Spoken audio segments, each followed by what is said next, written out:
দুটো কাজ না করে পৃথিবী থেকে যাওয়া যাবে না। আমার ছোট্ট গবেষণা, কিছুই যদি আমি এবং আপনি না করতে পারি, তো দুটো কাজ না করে পৃথিবী থেকে গেলে বাঁচার রাস্তা নাই। এক, বিনা সালাতে যদি পৃথিবী থেকে চলে যায়।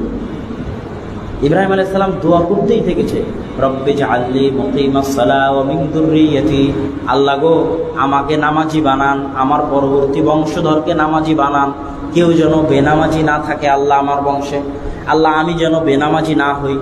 মানে বেনামাজি হয়ে দুনিয়া থেকে যাওয়া যাবে না। কথা বুঝতে পারেননি? কিছুই যদি না করে যেতে পারেন, অন্তত কি হয়ে দুনিয়া থেকে বিদায় নিতে হবে? সালাত আদায়কারী। আর নিজের সন্তানকে যদি কিছুই বানাতে না পারেন, অন্তত কি বানাতে হবে? সালাত আদায়। এটাই সবচেয়ে বড় সফলতা। খুব গভীরভাবে ভেবে দেখবেন, একজন সালাত আদায়কারী, যে 5 ওয়াক্ত সালাত আদায় করে, ও সবচেয়ে সফল। আর আরেকটা জিনিস না করে যাওয়া যাবে না, সেটা যে কোরআন না শিখে।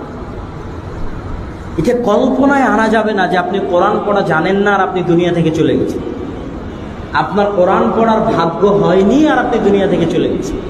এটা যেন না হয়। আল্লাহর রাস্তায় দোয়াই লাগে, বিনা সালাতে বিনা কোরআনে আল্লাহ সুবহানাহু ওয়া তাআলা যেন আমাদের পৃথিবী থেকে না উঠায়। আল্লাহুম্মা আমিন বলেন।